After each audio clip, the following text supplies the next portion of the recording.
Welcome, everybody. Today's lecture is Pests and Pathogens of Honeybees. Let's go ahead and get started. So, you've picked a very interesting time in US beekeeping to start your beekeeping career. And the reason that I say that is because in the early times of US beekeeping, mid 1800s through the mid 1900s, beekeeping was very different than it is now. Beekeepers during those times were primarily focused on the management of honeybees and actually managing the organism and not really dealing with a whole lot of major maladies of bees. So the idea was is that you bought bees, you put them out to pasture, you super them up during the honey flow, you come and collect your honey at the end of the season, they overwinter through the year, and then you start back up next spring. So that was what beekeeping was back in, and I'll say the golden age of beekeeping in the United States.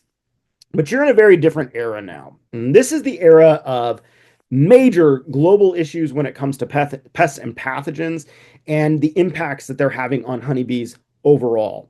So in the United States and globally, one of the major things that we're dealing with is varroa mite, and that is a global epidemic. And so a lot of what we do now in beekeeping is focused on the management of that organism and some other organisms as well. But varroa is by far the biggest thing we deal with. So a lot of what we do is really focused on the management of the pests and the pathogens that we're dealing with, and then beekeeping management as well. So now you have to be much more skilled than, say, your grandparents had to be when it came to beekeeping, because you're dealing with a whole set of issues and factors that they never dealt with back in those days. And so it's really important, as part of knowing that we are in that time here in US beekeeping, that you understand and know your pests and pathogens. And I want to implore upon you that this is not really, there's no beginner level for this. You need to take this very seriously as a beginner, and you need to study these things and understand them. And the reason is because this will impact your entire beekeeping career. This will make or break you. If you do not have a firm understanding of these pests and pathogens, you will not know how to react to them when you come across them, and you will absolutely. And in those situations when you don't know how to react or you don't know how to recognize something, the bees are who are going to suffer. So as a good beekeeper, as a good steward of bees, you should take this very seriously and feel it as a responsibility of yours to understand these pests and pathogens. And there's not a lot of them, so it's not a Herculean task, okay? There are very few, in fact. So you can do this very easily with just a little bit of studying, okay? Now, this is going to be an introductory lecture, but I want you to really understand that your knowledge should not stop here, because things are changing all the time in our industry. And we'll talk about one of those changes happening at the end of the pests sections of this lecture. But you need to know these organisms, and you're gonna be doing this. You're gonna be identifying them through hive inspections and visual ID most of the time. When it comes to pathogens, a lot of it is symptomology, so understanding the symptoms that you're looking at in order to understand what pathogen you're potentially working with, because you're not going to be able to visually see a spore of American foul brood. You're going to see the symptoms that American foul brood puts in a colony. And you also need to understand if it's serious enough for action. A lot of the things that we deal with, especially, and I'll use varroa mite as a prime example, we have thresholds that we have been established through research that tell you that if I have this many mites per 300 bees, I either don't have to do something or I need to do something when it comes to action. And we call that an action threshold. That's the threshold that we use to determine if action needs to be taken. You also need to understand your treatment options when it comes to these organisms that we're going to be talking about. And the main reason for that is that not all treatment options are relevant to you. Depending on where you live and the climate you live in, it's going to change which treatment options that are relevant to you and that you can use. And a prime example of that, I'll go back to varroa mite, is formic acid. So if you live in, say, Phoenix, Arizona, and you plan on using formic acid as a mite treatment during the summer, I can guarantee you're going to kill your bees, because formic acid cannot be used at high temperature thresholds. And so those are the things that you need to understand when it comes to treatment options. Now, for hive inspections, just to kind of, come back to what you should be looking at when you're doing hive inspections, you should be doing monthly inspections, at least every 4 weeks. 3 weeks is even better. You want to keep good inspection notes as well. It's important that you keep inspection notes because it gives you historical reference. You're not going to remember what happened 3 or 4 weeks ago. Make sure you're taking good notes because you can oftentimes really you can create trends, over years and be able to determine when things are happening. A prime example, I'll use my own apiary. We've been doing this almost 20 years, and I can tell you almost within a couple weeks of when I am going to see my mite peak for the summer. And it's usually right at the beginning or middle of August, almost every single year. Some years the climate, like a couple of years ago, we essentially had no snow up here all winter, and that changed things. But in a typical year, that's when I can expect to see my mite peak. So that allows me to actually prepare for that and do preventative actions where I never even have to use a chemical because I know it's going to be coming, and I know I can take some preventative actions to prevent that peak from occurring. I wouldn't know that if I didn't have my data points that I collected via my notes. When you're doing your inspections, you're going to look at brood condition, you're going to look at the pests, and you're going to note those in your inspection notes. You're going to look for pathogen symptoms and try to determine what you have, if you have something or if you don't. You're going to look at honey and pollen stores. You're also going to look at colony size and vigor. And that's a data point that's really important as well. That's where we count the number of frames that have bees on the front and backs of the frames. It gives us a relative size of the colony.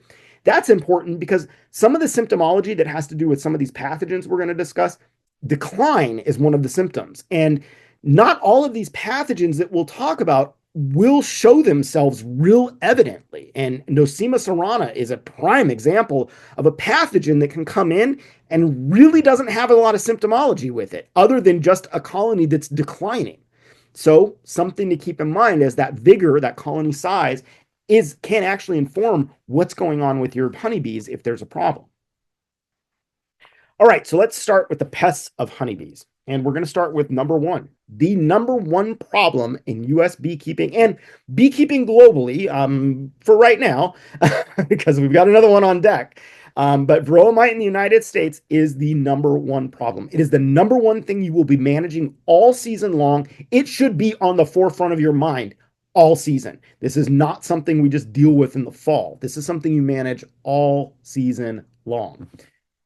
The scientific name for this is very appropriate, Varroa destructor, and it is an ectoparasite, meaning that it is a parasite that is on the outside of the honeybee. Now, we know from research that the varroa mite feeds on the fat bodies of adult bees, and that has been the case. We've known that since 2019. And that was some research that Sam Ramsey did that really kind of blew the doors open on varroa and how it affects honeybees. So Sam identified that the bees in the adult stage, the mite is feeding on their fat body, which is actually located on the lower abdominal segments of the bee. And so that's oftentimes where the mite will reside on honeybees. Recent research in 2024 also, we learned that, in fact, that the mite is not just feeding on the fat body, which is what we had thought for several years after Sam's research, but in fact is also feeding on the hemolymph, but that's in the pupal stage. So during the adult stage, it's feeding on the fat body. During the pupal stage, which is the capped stage in the capped cell, that's when it's feeding on the hemolymph. And hemolymph is essentially bee blood. So not only is it feeding on the fat body, but it's also feeding on the hemolymph. So very devastating to honeybees because of the type of feeding that's occurring. Not only is it the feeding that has a devastating effect, but this opens entry points for viruses to come in. And that is another huge thing about varroa mite, is that it's a passive vector, well, for many viruses. Now, honeybees is, as far as Apis mellifera, the European honeybee that we work with, Apis mellifera never had varroa mite previous to about the 1940s. And that's why it's such a big issue for Apis mellifera, because it's not a co-evolved pest, meaning that there weren't eons of going back and forth in this kind of arms race between host and parasite, where they're constantly evolving these genetic mutations to outcompete one another. When you have a situation where something's co-evolved, and Apis cerana is where Varroa destructor came from, which is an Asian honeybee that's down in all sorts of parts of Southeast Asia and in Asia and larger parts of Asia. But during this time where Apis cerana and Varroa destructor were co-evolving, Apis mellifera was nowhere on the scene. It wasn't until the 1940s when we started importing European honeybees into Southeast Asia where we believe that this particular parasite jumped hosts. So in Apis cerana, because it's co-evolved, varroa mite doesn't really cause an issue. Apis cerana has well evolved defensive mechanisms in order to handle varroa. It can detect it in the hive. They will chew the varroa mite up and spit it out, basically killing the mite. And they keep these varroa mites at very low levels because they're co-evolved over a very long period of time. Because there's no co-evolution with Apis mellifera has, when this was first introduced to the European honeybee, Apis mellifera had no defenses to deal with this. It didn't even know that this thing was in the colony. And so it just runs rampant in Apis mellifera. And one of the biggest problems with this parasite is that it has a very fast life cycle. These mites reproduce every 10 days. Every 10 days, you are getting an exponential growth of mites in your colony. That is super, super dangerous, and one of the reasons why this is such a successful parasite. Let's take a look at the life cycle real quick. So we're going to start at the top here with this adult bee with varroa on it. So this is the phoretic stage. This is the stage in which the adult mite is moving around. And this is a female mite that's mated.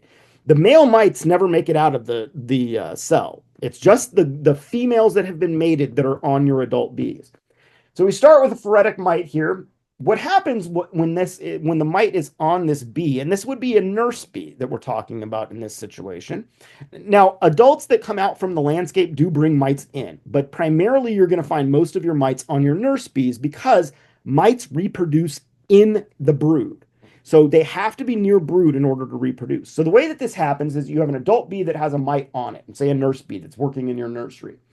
Right before the cap is put on the cell, so at the end of the larval stage, and as we start to go into the pupal stage and the prepupal stage, that mite will jump off of that adult bee and then bury itself down below the larva in that cell into the bee food. So it buries itself down there and kind of hides in there until the capping takes place. Once the cell is capped, then that mite starts to feed on the pupa. Now, the real interesting thing about this, like I said, this all happens really, really fast, is this female, this mite that went into this cell, she's going to start laying her first eggs 60 hours after that cell is capped. So this happens very rapidly. We're talking hours here. We're not talking days. And this is why when you have high varroa mite levels, you have to act now, because this is every 10 days this cycle is taking place. So once we get these eggs laid in here, you're going to get about 1 to 6 eggs that are going to develop. And there's a couple immature stages you have here. The proto-nymph and the deuto-nymph are the two immature stages of the mite before it goes to adult. But what you have is in those first 5 to 6 days, you're going to have adult males that are going to be laid. And in the 7 through 8 days of that life cycle, you're going to have females laid. Once the females are laid, they start mating with their brothers. And so what happens is after the mating occurs within the cell, the gravid females, the ones that have been mated, are the ones who will come out with your adult bee when it hatches. And generally, it's one mated female that goes in and about 2 to 3 that come out. So you're doubling or tripling the amount of mites you have every time a female goes into a cell. This can get out of control really fast because of how fast this life cycle is. Now, a little bit of background on this. It was introduced in the United States in 1987, and there was a couple places where we think it came into, Wisconsin being one of them. This is something that you can see with the naked eye, but most of the time you cannot see it very well. It is about the size of a pinhead. It's orange and brown in color, and it's a little oval in shape. Now, there is a varroa mite in this picture, and you might be able to see it because of how close you are to the bee. But the varroa mite's located right there. It's under that abdominal segment that you see kind of tucked away. This is why we have to monitor for varroa mites. If someone's telling you, or if you've heard someone say, oh, I don't have varroa mites because I don't see them, you're never going to see them unless they're at explosive levels. And if you see mites crawling around a colony, it's already probably too gone to even recover from. So the reason that we do monitoring for this particular pest, meaning, and we'll talk about this, the alcohol wash or the powdered sugar roll, the reason we do that is because these mites tuck underneath these abdominal segments, and they're very hard to see. Even though you can see them with the naked eye, they're very hard to find in the colony. So we have to use a particular method in order to actually establish how many mites we have in a colony. That threshold that I was talking about, that action threshold, that's exactly what I'm talking about. So this is a really big problem. It's a big parasite. The bees it's very difficult for them to deal with it, and they are explosive as far as their reproduction rate. It's a recipe for disaster. To compound that, we know that varroa mites vector over 20 different viruses that heavily impact honeybees. Things like K-wing virus, deformed wing virus, a lot of different bee paralysis viruses. And these viruses affect the development of honeybees during their immature stage. So you have to realize that when these bees are impacted by this mite, oftentimes this results in deformed adults because it impacts them during their growth stage. And this is a prime example here. This is a drone that's suffering from deformed wing virus. And this is a very common virus. This virus is present in all your bee colonies. It just never has an ability to get into the bees until varroa creates a pathway by feeding on the outside of the bees, penetrating the cuticle of the honeybee. So with this particular virus, in deformed wing virus, this affects the development of wings. And what you see here are wings that basically look like they've been singed with a match. This bee will never be able to fly. This is a death sentence for a bee. And a death sentence for a superorganism if you have a colony full of bees that can't fly. That's a fundamental thing of honeybees, right? It's how they collect all their food. So really devastating these viruses can be to bees. Chemical camouflage is one of the explanations for why our honeybees have such a problem with varroa mite. So I mentioned the coevolution of this species with Apis cerana, and Apis cerana has developed a toolbox, essentially, of tools that it uses to deal with varroa mite because of coevolution. When organisms are not co-evolved, meaning they haven't had a long life history with each other, these adaptations take a really long time to sort out in the grand scheme of things. I mean, we're talking tens of thousands, maybe hundreds of thousands of years that these evolutionary processes take place. But what the problem with varroa mite and Apis mellifera, because it's not co-evolved, is that varroa mite has this really amazing ability that it has evolved because of coevolution with Apis cerana, where it actually has this property that we call chemical camouflage. What this property is that when a varroa mite comes into contact with the surface of a beehive or a bee, it takes on these compounds that we call cuticular hydrocarbons. These are basically smell molecules that are on the outsides of you, of me, of any organism. It's what gives us our smells, are these odor molecules on us. For varroa mite, when it comes in contact with a honeybee, it takes on the odors of that honeybee. And so essentially, European honeybees, the mite is invisible to them. They don't know it's even there, even though the mite is so big on that organism. This is a really savvy camouflage. I mean, it is literally you're chemically camouflaging yourself so that you're completely invisible to odor. And odor is one of the primary mechanisms that bees use to communicate and to understand their landscape. That's why the antennae are such an important organ in honeybees. Now, because we've had this mite in the United States since the mid-'80s, there has been a lot of concentrated breeding efforts. Now, this is one of the ways that we adapt bees to be able to deal with mites, is through selective breeding, which selective breeding is like evolution on steroids, essentially. It's where we are actually selecting the qualities that we want in these honeybees and then breeding them specifically for those qualities. And in nature, that takes tens of thousands of hundreds of thousands, maybe millions of years for that process to occur naturally. We can do that much quicker by getting involved and actually doing the selection. And so we have had many bees that have lines of bees that have come out in recent years that actually can deal relatively well with varroa mite. We have nothing that is a one and done, like a silver bullet, right? We have no silver bullets right now, but many of these lines of bees can deal with varroa in a much better way than bees that have not been selected for these qualities.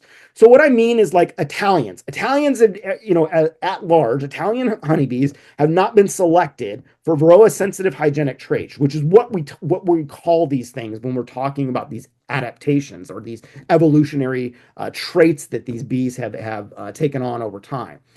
So Purdue ankle biters would be a prime example, a line of bees that was bred by Purdue specifically to deal with varroa mites.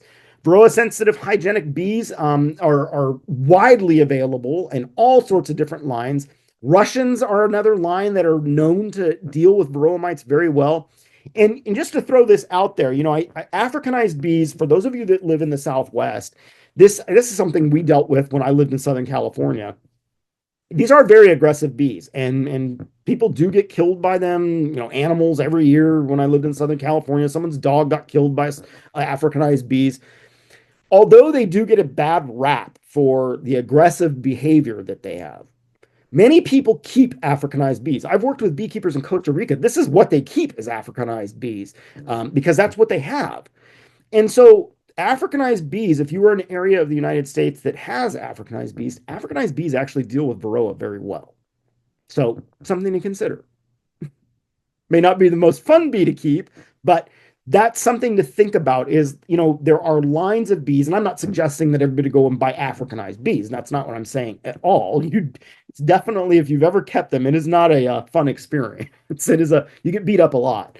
But it's an example of, other lines that have these adaptations to deal with mites a little bit better than others. So this is why queen selection is so important when it comes to, after you've gotten started and kind of got your feet wet, making sure that you're setting yourself up with success with good queens is part of this whole equation.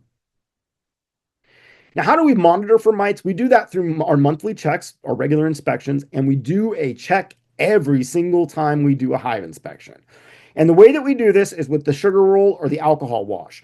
Now, there are other methods that have come out in recent years. The CO2 method, ether method used to be the old method. The most reliable of all methods that we have are the sugar roll and the alcohol wash. And the most reliable out of those two by far is the alcohol wash. So if you want an accurate sample, do the alcohol wash. It is also the most foolproof of the two methods. But essentially the way it works is both methods are going to use about 300 bees, which is a half a cup of bees that you'll collect. And then you're going to use either the powdered sugar roll or the alcohol wash to remove the mites from the bees and then count the mites per that sample. And what this gives you is an ability to actually create a sweet little mathematical equation to determine what your percent infectivity is. So if you have 9 mites per 300 bees, that's a 3% infectivity level. 3% infectivity is the highest threshold that we have. So if you're mid-season, mid-honey season, and you're seeing 3% infectivity, this is when a treatment is absolutely needed. If you're on the back end of the season or the front end of the season, that number should be even lower. And we'll talk about that in another lecture.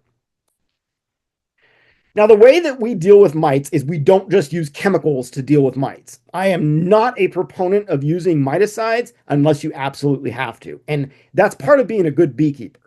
We do this through integrated pest management, and this is the integrated pest management triangle. We're going to go through this in detail in the Managing Varroa Effectively lecture. But essentially what I want you to get from this is that we have different levels of control. So the ways that we're trying to manage these mites, they start at the base of the triangle and move up. So when we're dealing with varroa mite, we're always thinking about prevention.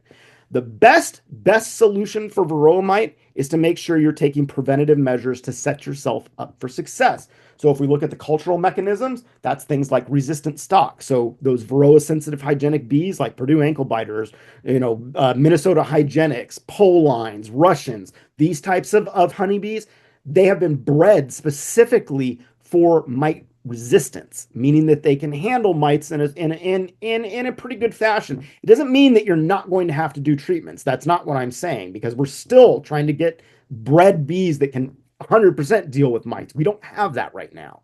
But using resistant stock gives you a leg up. For those of you that are plant people, it's the same as buying like a plant that's resistant to like powdery mildew or something like that. It's been bred to be resistant to a pathogen. By purchasing it, it's going to have a less susceptibility to it. It doesn't mean that it won't be susceptible. Same thing with varroa mites in our resistant stock. Brood breaks are also an example of a cultural mechanism that we use to hamper mite development. We'll talk about that in detail in the Managing Varroa Effectively lecture.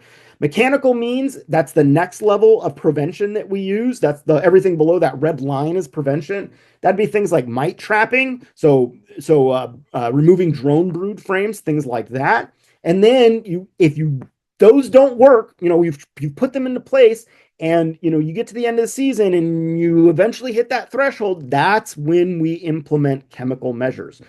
So you don't put chemicals in a colony unless you have a justification for it, which is your mite count. I get calls all season long, every single year, from beekeepers who are telling me that I don't have varroa mites, but I don't know why my bees look like crap. And 9 times out of 10, 100% of the time, the first question I ask you, a beekeeper, and this will go for every single one of you that is in any program that I'm running, every single time you call me with a problem about your bees, the very first question I'm going to ask you is, what was your mite count? And 9 times out of 10, with new beekeepers, they can't tell me that. And that is a clear indication to me that they are not managing their bees appropriately, because this is paramount. Every 3 to 4 weeks, you have to do sampling in order to understand where your mites are at. Otherwise, you're just rolling the dice at that point if you're not doing this. And you will get into a situation where your only option is a chemical treatment. Now, chemical treatments have 2 different levels. We have soft chemicals that are mostly naturally derived chemicals, and then we have synthetic compounds, and we only have one in the industry, and that's amitraz. So this is how we approach this problem, is through a multifaceted approach to management. It does not just start and end with a chemical treatment. And that's really important part about being a good beekeeper. These chemical treatments, no matter how natural they are, they all have negative effects on your honeybees. And if used improperly, can kill a colony. So they're not something that you should just take lightly. They're something you need to take very seriously, and they have the potential to harm you as well. So not only do you need to take the seriousness for your bees, you also need to take that seriousness for you as well. All right, so that's a little bit about varroa mites. It's going to be the biggest thing you deal with as a beekeeper, at least right now. All right, the next one is another mite. These are tracheal mites, Acarpus woodi. So this arrived in the 80s as well, but this is an internal mite.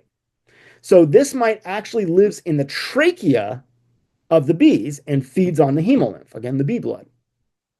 It's microscopic. You're never going to see this. So there's no sampling regime you're going to do or monitoring regime you're going to do. It typically affects overwintering bees, and that's because of the longer lifespan of those bees. So your winter bees are going to live a lot longer than your summer bees, sometimes up to, 4 to 6 months, depending on where you're at. And that allows these mites to reproduce in the trachea very readily. During the season, these are less of a problem. They definitely exacerbate during those off seasons, during the like down times of your bees during the winter. They can cause dead outs. This one of the symptoms you typically see, but most of these symptoms are very unreliable with this particular mite. Is a lot of times you'll see a colony full of honey after they've died out. It's not reliable because there could be other issues like moisture or things like that caused that. So they're very unreliable. Again, it's only identifiable with a microscope. The one nice thing about this particular pest is that some of the control measures that we use for varroa mite actually impact this mite as well. As far as the life cycle goes, this is our life cycle. So it enters the bee and a very young bee, so a 1 to 2 day old bee. It enters through the spiracles. If you recall from the biology lecture, the spiracles are located on the back portion of the thorax and the abdomen, and that's where bees actually draw in air into the trachea. So they enter through the spiracle into the trachea. They're going to lay eggs in the trachea. And then again, you have males that are going to mature faster, 11 to 12 days, and the females are going to be 14 to 15 days after them. They mate with one another, and then your females are going to migrate out to the body hairs and start this cycle all over again. Now, like I said earlier, this is a really this cool electron scanning microscope picture here. But the really nice thing about this particular pest is that the control measures that we use for varroa mite do have some spillover on this. So mite-resistant genetics, those varroa-sensitive hygienic bees, they can actually kind of, deal with this as well from a resistant standpoint because of the heavy grooming behaviors that are imparted in bees that are bred for varroa-sensitive hygienic behaviors. It's one of the main things we look for is grooming behaviors when we're selecting for VSH bees. The other thing is that some of the control measures that we use, like formic acid, actually work on tracheal mites. So if you're using formic acid as one of your mite control products, as far as a miticide, this will impact your tracheal mites as well. Let's talk about wax moths. So the greater wax moth and the lesser wax moth. Depending on where you are in the United States, one's going to be more prevalent than the other. You might be one of those lucky ones that has both of them as well. So these are moths that primarily, the big problem with these moths is the larval stage. And the larval stage really causes a lot of damage. So they feed on the protein. So pollen is what they're after. And they can destroy a hive very quickly, weak hives in particular. And this is really kind of the big problem for wax moths. If you have a really weak hive, yeah, they can take it over. Strong hives, wax moths are not going to affect. The big problem that we see with wax moths is stored equipment. If you're storing equipment that has pollen in the frames, that is a primary driver for wax moth infestation. It's most prominent in warm weather conditions. So if you live in warm climates, this is going to be a bigger problem than if you live in colder climates. If you're dealing, especially like when I lived in Southern California, I'm from the Central Coast, it's like 65, 75 degrees year round. That's warm weather. And when you store this type of equipment, a lot of times this can become a really big problem. You see here the adult stage and the larval stages, kind of what they look like. This is the damage that you can expect on your stored frames if you leave pollen in them, and they will just foul these up. Not only do you have all the frass, which is the poop, that's included in all this, you have this webbing that goes underneath all of these cells. So you can see the webbing coming out here. They create these tunnels that are at the bottom of the cells all through your wax, and it will foul up an entire frame very, very quickly. Now, the other thing that it will foul up is your equipment. So not only will it foul up your frames, or your foundation and your wax, it will foul up the equipment itself. So this is the worst wax moth infestation I have ever seen in my nearly 20 years of doing this. And this was a hive that yours truly bought from a commercial beekeeper. We had bought out a commercial beekeeper out of their AZ hives, or Aja hives, which are Slovenian beehives that we also work with. And we bought a bunch of new equipment from him. It was new in the box that he had just been sitting on for about 10 years. We bought all that, and he just happened to say, Adam, I've got 3 more hives that had bees in them last year. Do you want those too? And I thought, why not? I'm just going to take them. And that is against my better judgment. And, it's like one of those do what I say, not what I do situations. I always, and for a decade straight would never bring in someone else's bees into my apiary because of biosecurity. We run a really tight ship here, and I let my guard down, and this is what I got. This was an empty hive. But the empty hive, it had died out during the season, and this guy just left it all season long without any management. And this is what you see. So what you see here are cocoons all on. This is the top level of a 3-level Aja hive. So this is a hive that is like a cabinet, basically. All of this white you can see here is all wax moth larvae. And when I pull it away, or pupa, pre-pupa. When I pull this mat away, this is what you see. Now, what I want you to look at is the face of that wall right there. You can see there's all these indentations. Wax moths actually will eat away at the wood as well. What you see below this is a mess of frass. And when I got to the bottom of the box, that's what you see on the right side is all this larva moving around, and that is all poop right there. This took hours to clean and a good scorching with a blowtorch as well before I actually got this thing cleaned up to where it could be used again. But this can cause a lot of damage when it comes to storage. This is mainly a storage pest. So the big thing to keep in mind when you're trying to keep this under control or you're trying to prevent this from getting into your apiary is that you only want to maintain strong hives.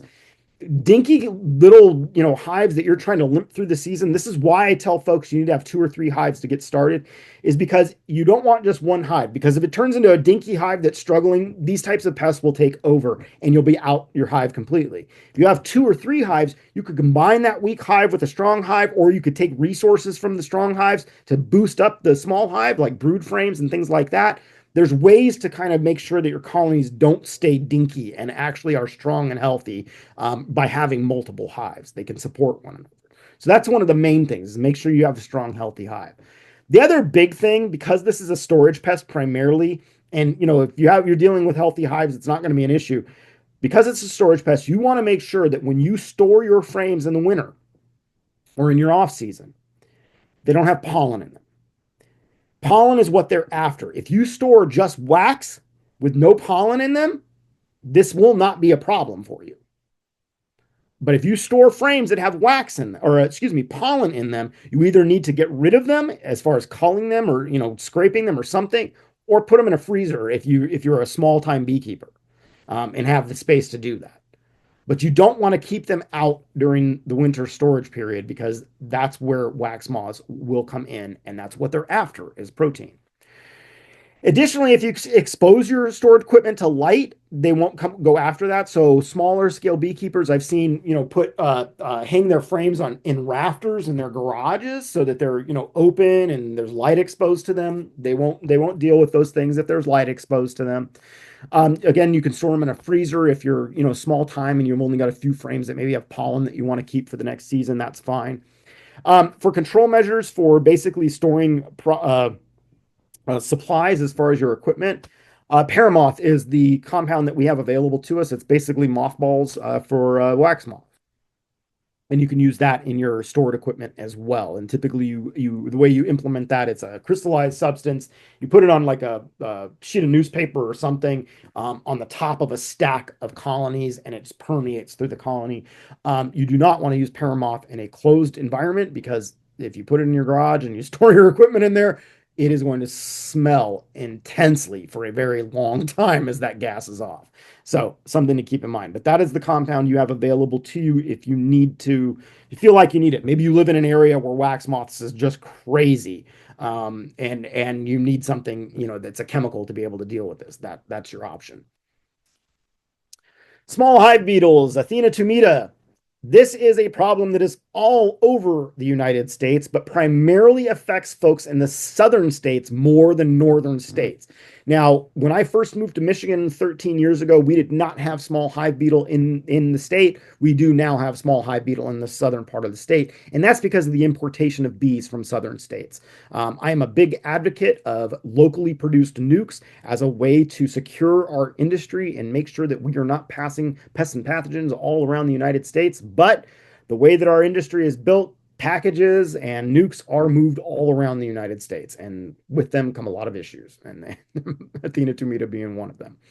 It is a very visible pest. It is a large beetle, and you can see on this picture to the right all of these black dots that kind of look like, I don't know, rat droppings. Those are all of those are beetles moving around those frames. They are black in color, black to brown kind of in color. They do leave a slime trail, and that's one of the main things about them, is as they're feeding in the larval stage, they leave this slimy trail behind them that actually deposits yeast and will ferment your honey and your pollen. So this can foul up an entire colony to where you can't even harvest out of it. And it contaminates that honey with fecal matter. So it's not something that you're going to be able to, like, fix, so to speak, after it's contaminated. They can very, very easily overwhelm a weak colony and can, even in extreme situations, take over strong colonies. They also have been shown through research to vector things like American foul brood, deformed wing virus, and sac brood virus as well. So it can be a vector as well. This is a tough problem for a lot of folks in southern states, and is a major issue for those folks. And I mean, this is something that a lot of folks in southern states will lose bees to. Where I'm at here in the Upper Peninsula of Michigan, fingers crossed, we don't have this particular pest. Mainly, we believe mainly it's because of the length of our winters. I mean, I'm usually a full 4 to 6 months of winter, and these organisms rely on being able to make it through those cold months to be able to kind of continue to proliferate. And so we have not, fingers crossed, not had it up here yet. This is some more pictures. So this, again, on the right are the adult stage, as you see kind of all around these frames. On the left, this is a formic acid patty, and you can see that in extreme situations. So the thing about Athena tumida is they tend to be, when they're in small numbers, they tend to find like places to hide. The bees will actually kind of regulate them a little bit when it comes to their movements. So when you see them like all over the frames, like you see on the right, this is actually a dead out that I was able to take pictures of that had a huge small hive beetle infestation. I think this was from Virginia. And the one on the left was from another situation I was in, and I think this was in southern Michigan, where I was working with a beekeeper. We were out at his colonies. He had some problems, and so he wanted me to come out and take a look at him. He just so happened to have just finished up a mite treatment, and when I took that formic acid patty off, that is all larvae of small hive beetle underneath that. So they found a hiding place underneath the mite patty, and actually a bunch of juveniles were in there. So they are very prolific, and they do mess up a lot of things. The best control methods that we have for small hive beetle right now is trapping. So things like the beetle be gone sheets is a prime example. There's also oil traps that you can get for this as well. There is a registered pesticide for them as well. It's Guard Star, which is a permethrin.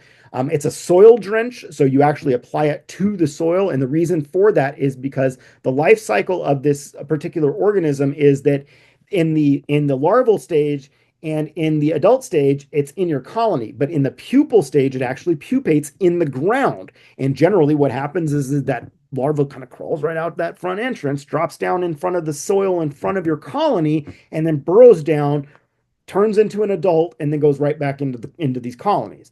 So one of the ways that you can prevent this pest from continuing to be able to complete its life cycle is by cutting off that stage of being able to get in, being able to actually go through its metamorphosis phase in the soil from the pupa to the adult. So that's why we use a soil drench. Now, this is highly toxic to bees, but I want you to understand that if you were to use this, you would be applying this in the evening or in the early part of the morning. Once this is dry, it is totally harmless to bees, but in the liquid form, it is highly toxic. Now, another avenue that's non-chemical, that is a barrier method, this would be more of a mechanical control method, would be a ground cover. So you can use things like weed exclusion cloth you can put underneath your apiary, and what that does is it prevents those beetle larvae from being able to pupate in the soil. They can't get through the actual barrier of the soil, of the weed exclusion cloth. I've seen people put down things like carpet, anything, cardboard, anything that you can get to create a barrier between the soil and that organism is a great way to be able to prevent that from being able to pupate in the soil. Another avenue, and this is an avenue that I really like, is using predatory nematodes. So again, a natural control measure. We would consider this a biological control measure because we're using a biological organism to basically impact the small hive beetle. Heterohabdus indica is the nematode that we're talking about here. This is available through a company called Arbico Organics. And Arbico is a company that develops a lot of natural enemies or biological controls that attack other harmful pests in agricultural crops and livestock crops and things like that. So the way that this works, because it's a nematode, and for those of you that are not familiar with nematodes, these are little tiny worms that live in the soil. Some are bad. So some will attack crops, like root knot nematode will attack crops and actually create issues with roots, or they can be predatory as well. And so you can have good ones or bad ones. This one is a predatory nematode, and what it does is it goes around in the soil. You apply it in a liquid solution. So you basically buy the nematodes in a liquid solution, put it in a watering can, fill it up with some water, and then just water the ground in front of your hives.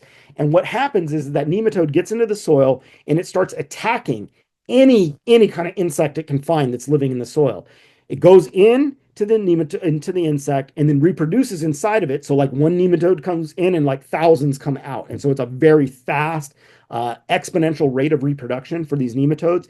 And so over the course of time, you can get excellent control in your soil with this particular product. Now, this does not prevent new beetles from maybe coming in from your neighbor's yard to infect you, but it will prevent the stuff that's in your yard in the ground in front of your colony. So another product that's available to you. The last pest, major pest that I'm going to talk about, and then we're going to talk about a few just minor pests, is AAA laps. Now, AAA laps clary is not in the United States currently, but this is the biggest next threat to our global industry. And the reason this is such a big threat is this is like varroa mites on steroids. It is 10 times worse than any varroa mite you're ever going to deal with. We do not want this in the United States. But the reality is because of global trade, there is a very strong likelihood that this will end up in the US. Probably sooner than later. I hate to say it. So the reason that it's a threat to us in the United States, even though right now it's in Asia primarily, is because Canada imports bees from that area of the world. So they import the Canadian beekeepers have the ability to import bees from Italy, Chile, Australia, and New Zealand. And Australia and New Zealand are in the prime area of potential infestation from this particular mite.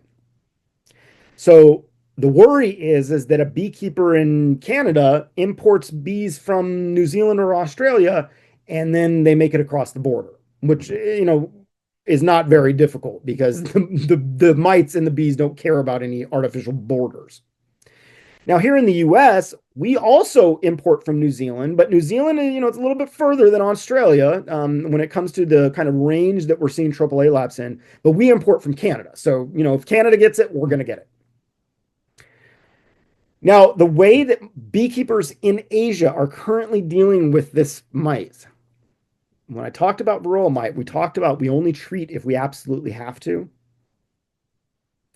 With AAA laps, the current management protocol is that they treat every month. You just treat every single month because of how quick this reproduces and how, I'll say, voracious it is in its abilities.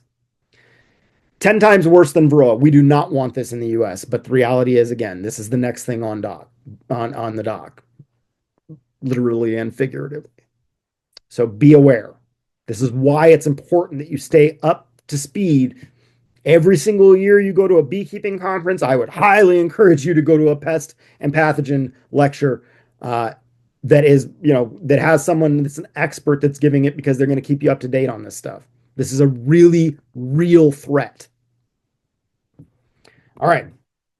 Last pests we're going to talk about are, let's first talk about vertebrates. Well, no, let's talk about the invertebrates first. So the other insects, ants and wasps. Ants are very likely going to be an issue for you. There's lots of ways to deal with ants. One of the easiest ways to deal with ants is selection of your site. If you put your bees in an area that has a high ant infestation, you're going to get ants. They're going to come after the beehives, not only because there's sweet stuff in there, but there's great places to hide as well and create a colony, like between your top cover and your inner cover. So ants are a real thing. You can deal with ants in many different ways. Diatomaceous earth around the foot or the feet of your hive stand is one way. Tanglefoot, which is a product that we use in agriculture for things like lepidopteran pests, so caterpillars that climb up trees.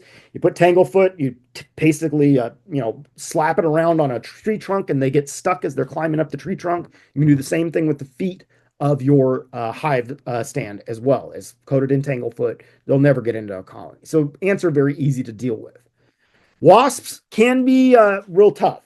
So wasps are one of the major robbers that will impact your beehives. So weak colonies that are not able to defend a colony can get overrun by wasps. Depending on where you're at, it can vary from things like yellow jacket all the way up to bald-faced hornets. And that's what you see on this top picture up here. My worst day in beekeeping ever in the nearly 20 years I've been doing this.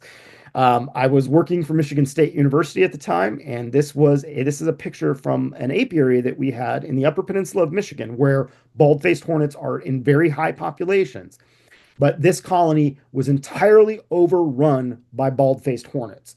So all of what you see here are bald-faced hornets, and I was the fortunate one to be at this apiary managing this at that time. And so I got to basically deconstruct two colonies that were completely full of bald-faced hornets. And let me tell you, the amount of stings I got were not fun. It felt like I'd been in a bar fight after I had got done with that, and for several days after, from all of the stings. You're talking about an insect that has a stinger that's about a quarter of an inch long. So my pants, my veil did very little to prevent that. So, anyways, but I digress. So, wasps are another thing that you can deal with. Keeping a strong, healthy colony is how you prevent that. When you get into the fall, when you get into robbing season, closing down your entrance so that you have a reduced defensive area for the bees to defend against these type of robbers is another way. But bald-faced hornets are actually predators of honeybees, so they actually feed on honeybees. They will actually eat the honeybees themselves. So a very tough predator to deal with. Now, the other ones that you're going to deal with are these that are vertebrates. So like skunks, bears, and raccoons. These can cause major damage in an apiary. And bears, you can see this picture down here. This is an apiary that a customer of mine had that got attacked by a bear, and they make very short work of an apiary. A bear will destroy an entire apiary in an evening. So something you really have to be aware of. And you need to have, if you are in bear country, you need to have an electrical fence. Even if you haven't seen a bear. I had a client probably 10 years ago who we sold bees to, and my very first question, because I knew where she lived, was, when's the last time you saw a bear here? And she told me, oh, I've lived here for 30 years. I've never seen a bear here. Sure enough, the second day after we delivered that colony, it was attacked by a bear because it didn't have an electrical fence around it. If you live in bear country, you need an electrical fence. Bears can smell for a very long distance and will find beehives very readily, especially in the fall when food starts to get more scarce. So make sure you're ready for that. One of the things you want to do is to ratchet strap your hives to prevent, things from getting in. A ratchet strap's not going to prevent a bear, but it can help with skunks and raccoons. So skunks and raccoons are also predators of honeybees. And typically what you see in that situation is that they'll come to the front of a colony and scratch at it to get the bees to come out, and then they just sit there and just eat bees. So if you see scratch marks on the front of your hive, or like in front of the hive, like down, like by your bottom board, in front of your bottom board on the ground, that can be an indication that you're dealing with one of those two pests. But, if you have a ratchet strap, you're not going to get one of these to tip over a hive. They're just going to sit out there and eat bees. Some of the things that you can do to prevent them from getting in front of your hives, nail strips in front of your hives. If you are dealing with things like raccoons and skunks, put some nail strips down in front of the hive so that when they do start, get up there, they hit their hands with nails, and that'll keep them from doing that. Mice is another big thing you're going to deal with. Small hives can oftentimes get mice in them. The way that you do this is by keeping the entrance reduced, using mouse guards, things like that. Keeping your hives off the ground on hive stands is another method for that as well. Mice are something that you're going to deal with, especially if you're dealing with like a place that you live that's has real winter. They're always looking for warm places to overwinter as well, and a beehive is a very warm place to overwinter with food source. So keep that in mind. All right, let's talk about pathogens of honeybees. All right, so the first thing we're going to talk about is viruses. So, just like humans, there is no treatment for viruses, and Varroa is the major vector for our viruses. Now, we know of over 20 different viruses, and that keeps climbing all the time that are vectored by Varroa mite after feeding on the bees. And we talked about deformed wing virus earlier. That's what you see on the top. I also mentioned K-wing virus, which is the virus that you see at the bottom. K-wing virus is a virus that affects the development of the hamuli, which is the area of the wings where they connect to one another. And so basically what happens is the bees cannot connect their wings together and they can't create lift. So that's one of the symptoms of K-wing virus. Paralysis is another one that's very common, many different types of paralysis that affect honeybees. Bees that are affected by paralysis tend to tremble, so they actually kind of shake, and you will see that visibly. They look kind of shiny or greasy because they don't have any hair. A lot of times you'll see them crawling on the ground out in front of a colony. They're unable to fly as well. This is an example of a bee suffering from paralysis right here. Oftentimes, you'll see their wings also affected by viral transmission as well, and so sometimes they're like pencil thin. But you can see, you have a healthy honeybee up here above, and then this is a bee that's suffering from paralysis. So you can see it physically looks very different. So if you see something like this in your colony, a lot of times when you actually see this as a symptom, many times it's an indication of very high varroa mite levels because, again, varroa mite is the one that is allowing this to be vectored within the colony. Another virus that we deal with is sac brood. Sac brood virus is basically a virus that affects development, and that's something you're going to see with all of these viruses. It's primarily affecting development of the honeybees. And so this one in particular, it affects the larva during pupation, and so basically the bee fails to pupate. Now, what you see in the picture here is kind of, I'd say, after this has happened. So basically the way that this works is that after the brood is capped, this is going to die very shortly after. And then after the pupa dies, it kind of turns into this like leathery pupa that is kind of filled with fluid, but it's very firm, and so you can actually very easily take these out of a cell with a pair of tweezers.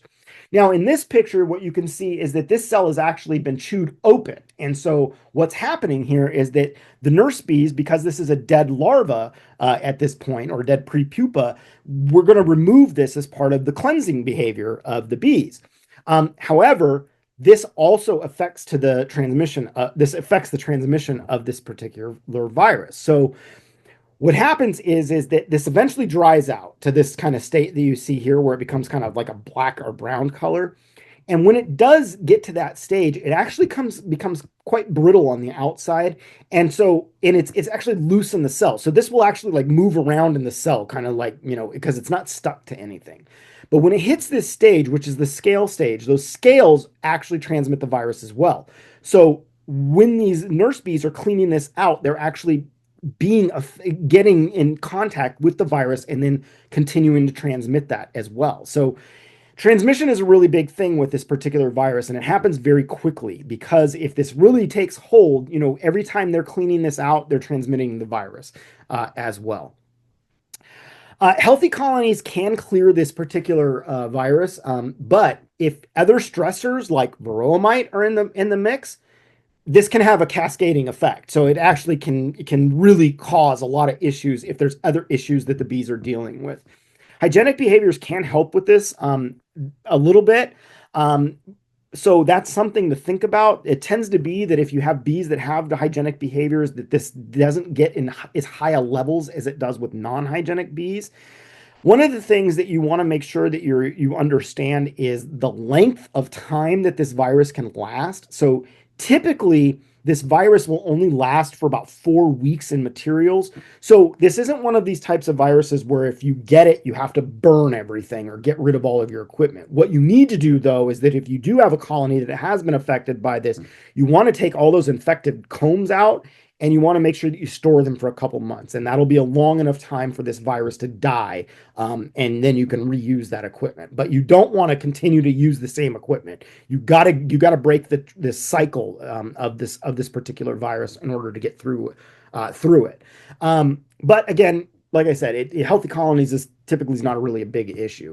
There are no chemical treatments for this. So the only way that we can get rid of it is through hygienic practices, by making sure that we're clearing out frames that are diseased and have this present, making sure that, we're getting this stuff out of there when we find it. Part of your inspection is looking for, brood that doesn't look healthy. So if you see something like this, you need to start removing those combs immediately and replacing them with fresh combs so that you can get this out.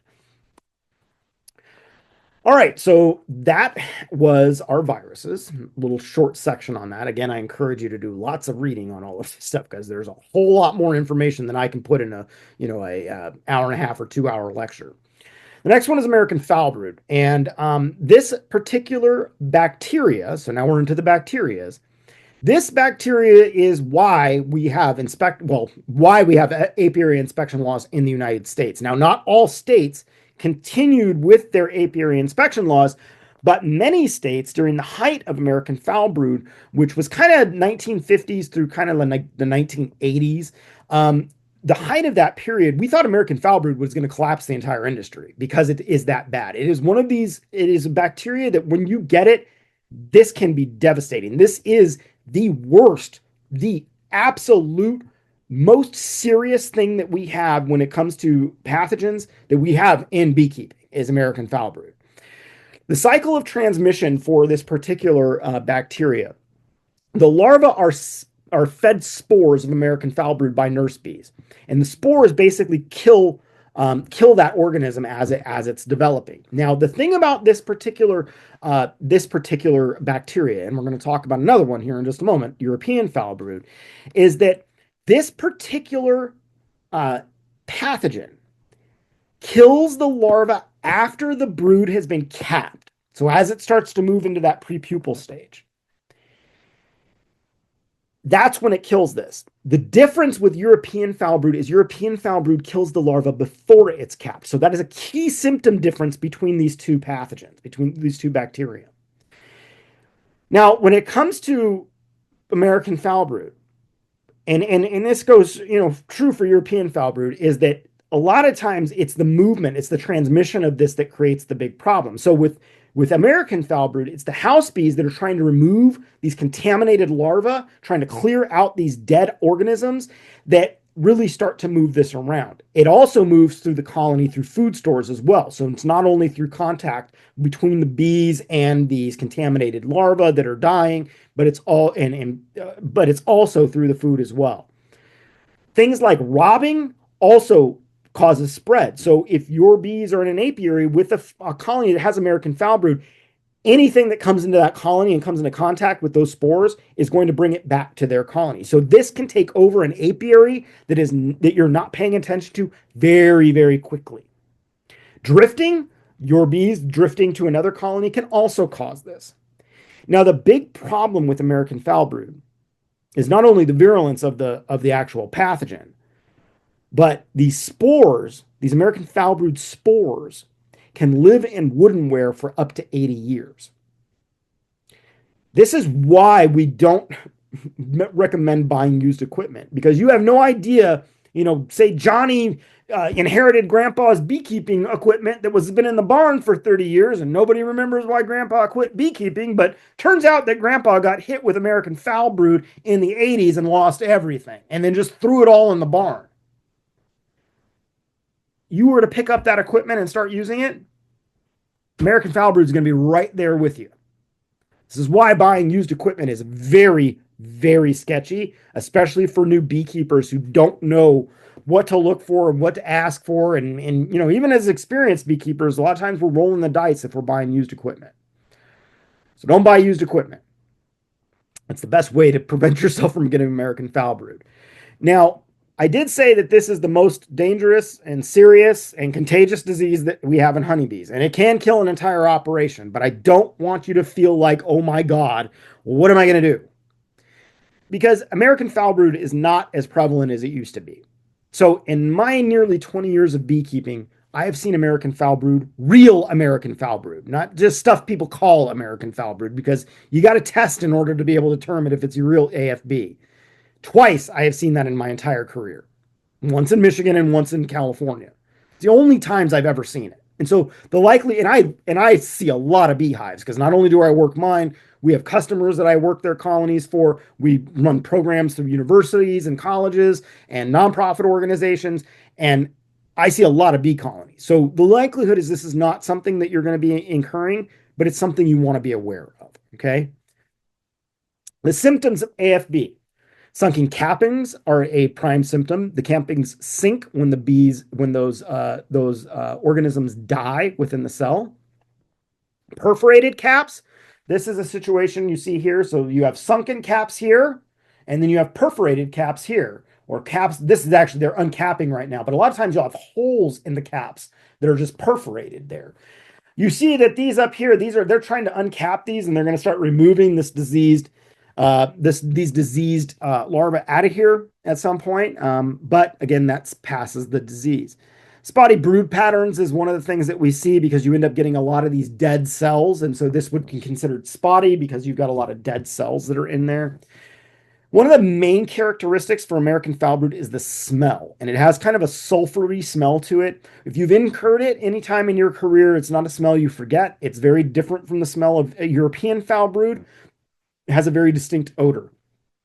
This is a very bad pathogen, though. So light brown in color is kind of what you see when the actual goop comes out.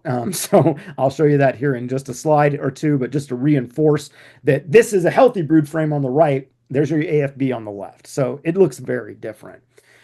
The way that we test this, if you feel like this is something that you're incurring, well, number one, I encourage you to talk to your state Department of Agriculture.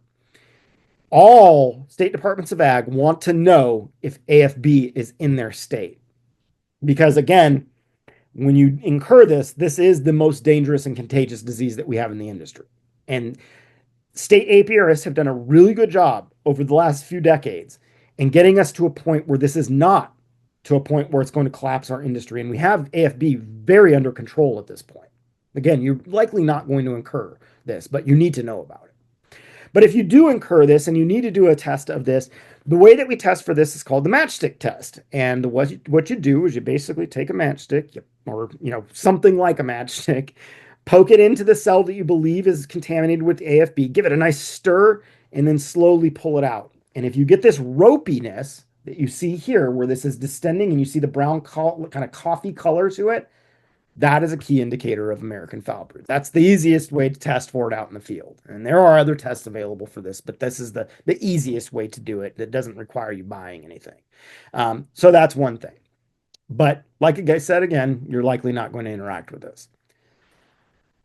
What is the treatment option for AFB? There's only one option, and that is to burn everything. You do not want to get this. You don't want to waste your money on used equipment and find out you got AFB and have to burn it all to the ground. That is the solution for AFB and the only solution for it. Not something you want in your apiary. Preventative measures. Never buy used equipment. And this tends to be a hobbyist issue because you're starting in a new field and you're just looking to save a buck because it's expensive to get into beekeeping. I get it. But it'd be terrible if you bought a bunch of equipment and had to destroy all of it. Never let equipment that's not yours in your bee yard. So this comes down to biosecurity. Don't let other people's hive tools in your bee yard. Sanitize your hive tools when you interact with diseased colonies, whether it's American foul brood or anything else. 10% bleach solution and soak those hive tools. Frames. Don't let other people bring frames into your operation. If you are buying your nukes from someone, make sure you're buying them from a reputable source who's not selling you garbage that's diseased. Most nuke producers that are good at what they do, that have been doing this for a while, would never let something like this come out of their apiary. But new nuke producers who don't know any better and maybe only have a couple years of beekeeping under their belt this can transfer into your colony, into your apiary from buying bees from somebody. Again, if you suspect it, use the matchstick test and react immediately. This is not something to wait on. If you identify that you actually have AFB, you need to burn that colony today, right now. Don't wait, because the longer you wait, the more likely you are going to have that colony passing that to other colonies or robbers coming in there because it is a dwindling colony when it's got AFB. It's a sick colony. And so robbers are going to come and take advantage of that. And they will pass this on to those colonies that they're from as well. This can take out an entire apiary in a very short period of time if you do not deal with it. All right, so the next bacteria that we're going to talk about is European foul brood. So European foul brood, Melissococcus platonis, is another bacterial disease. Most of the time when we see this, it's a lot of the time it's in the early part of the year. It has a lot to do, we think that a lot of susceptibility with European foul brood has to do with stress. So bees get under stress and they're more susceptible to this. And that's one of the stages that we typically see in the early part of the year, but it can persist through the entire year if you don't do anything with it.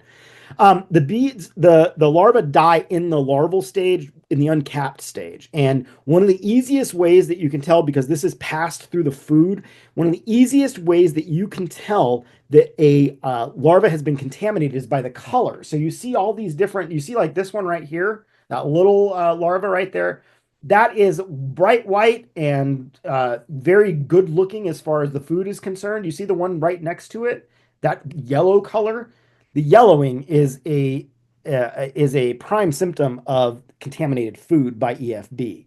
And you see that that will also translate into later stages of the EFB where it advances, where you actually see that discoloration in those dead larvae that are twisted to the bottom of the cell.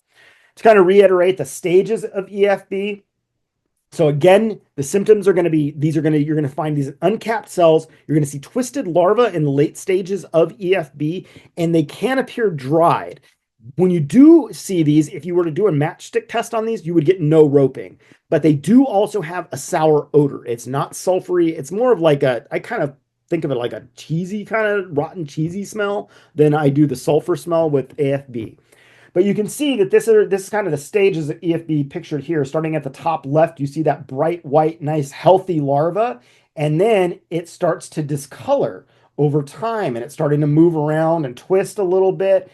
By the time that bacteria really takes hold of the digestive system and really just disintegrates everything in there, you get to this stage where it starts to slump down to the bottom of the cell and really become twisty, and will eventually become kind of scaly when it comes to this end stages of that. So if you're seeing something like this, again, open cells, like big difference, capped and open between AFB and EFB. If you're seeing this in open cells, this is EFB. That twistiness, you don't see that in AFB. The twistiness is very indicative of EFB. Control methods for EFB. Sanitation is probably your best bet.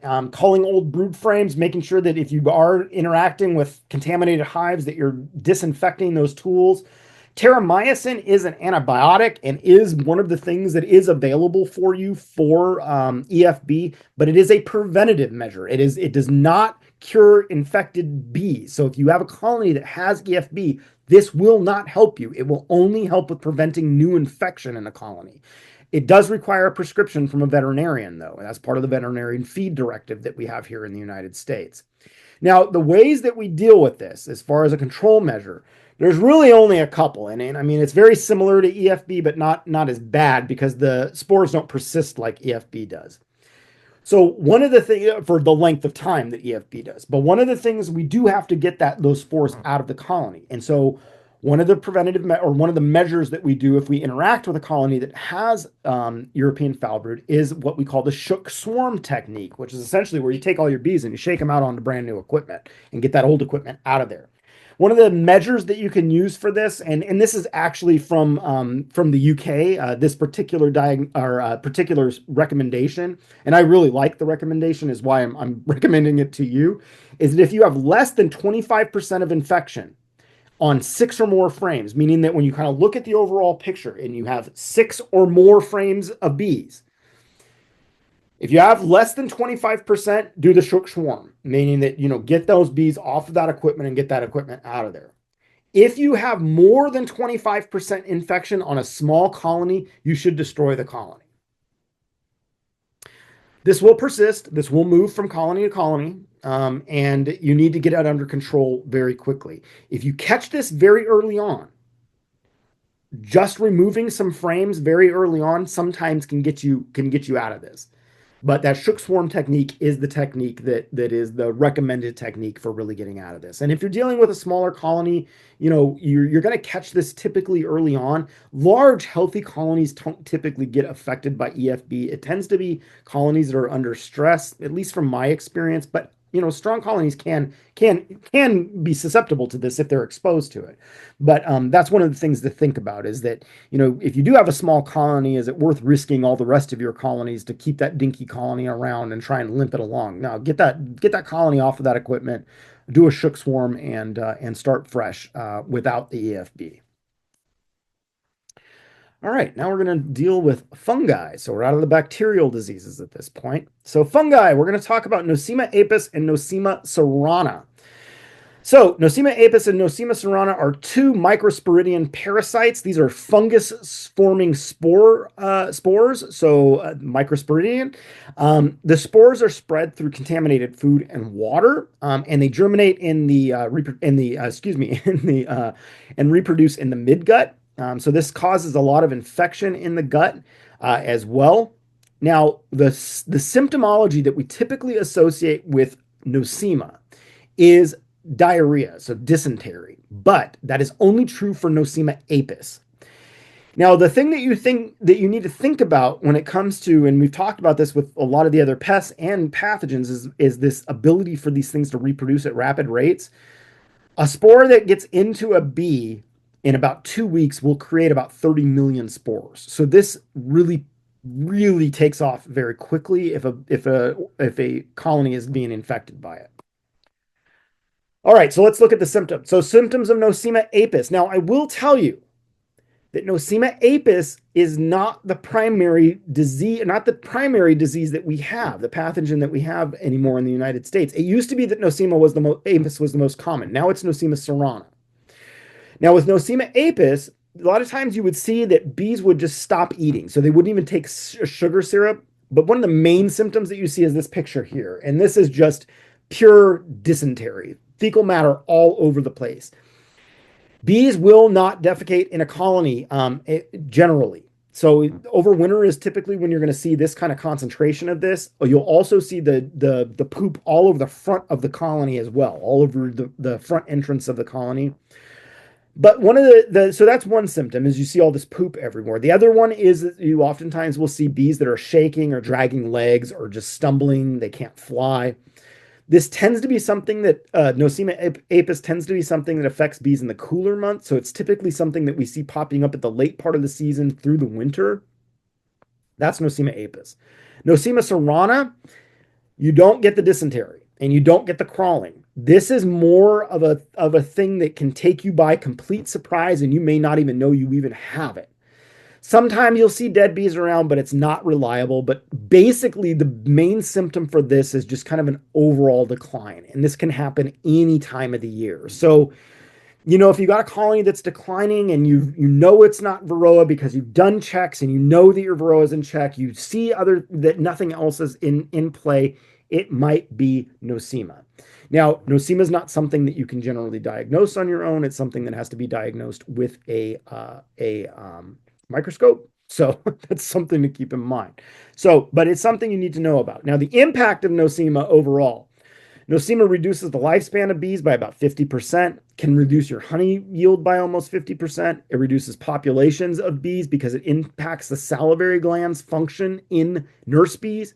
So it actually impacts their ability to feed other bees. It ages bees faster because of hormonal development disruption. It can cause bees to actually become foragers earlier in their life cycle as well. And it just completely disrupts the enzyme production in the gut. And actually, the result is starvation, is basically what you see in your bees. So this is really a silent killer. Best practices for prevention of Nosema: maintain healthy colonies. And that, that's one of the things we're going to say for everything is just maintain healthy colonies. It's why you do inspections so regularly. Rotate your combs. You always want to be rotating your combs out. You should always be culling combs. And I generally cull combs every 3 to 5 years, or about 20 to 25% of your combs every single year. Good ventilation in winter is something that can help with nosema prevalence.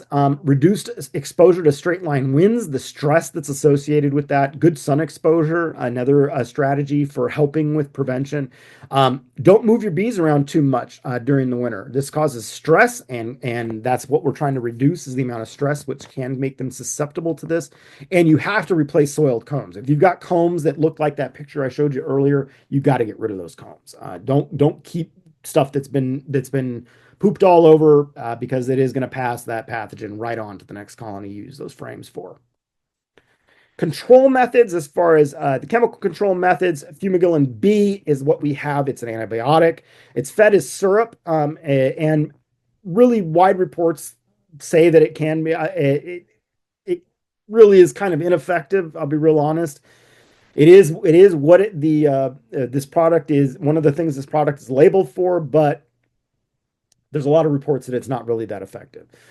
So again, something that you want to keep in mind. This the apiary the veterinary feed directives do require a prescription for this as well because it is an antibiotic. Follow best control practices and preventative measures is really your best bet for control of nosema. Chalk brood. So chalk brood is a fungus as well. Chalk brood is what you see on this right picture here. You'll see these kind of mummies right here, and they'll be either white or black. They're typically found on the bottom board of the hive, and a lot of times you might even see them out in front of the hive if bees have dragged them out. Now, this won't take down a strong colony, but it has an additive effect. And so if you're dealing with weaker colonies or colonies that are compromised, chalk brood can become a big problem. Way do you control this really is keeping the hives dry and in a sunny location. You need to get rid of any combs that may have a lot of this infection or this fungus in it. But there's no registered fungicides to deal with this. This is something that a lot of times it's a removal that really comes into play in order to get control over this. All right. So hopefully that wasn't that bad. Again, there's not that many to know. And so I'd encourage you all to read up on these things and get more familiar with them. What I'm going to leave you with is just some final thoughts. So beekeeping is a fun and rewarding venture, but you as a beekeeper need to take your education seriously because, like I said in the beginning of this, you're in a totally different era of beekeeping than a lot of other beekeepers in our history here in the United States were exposed to. Now, you're going to struggle your first few years when it comes to pests and pathogens, but stick to it. Keep doing the work, keep studying, keep exposing yourself to this topic, and just get familiar with these things. Again, there's not that many to understand, and so getting familiar with them is not really that big of a task. You want to document everything when you're going through these colonies as far as your inspections because it's going to be a big data point and big ability for you to make those kind of historical correlations and be able to understand when potentially your bees are dealing with pests or pathogens and more prevalence during the year, which allows you to kind of develop a preventative strategy for them.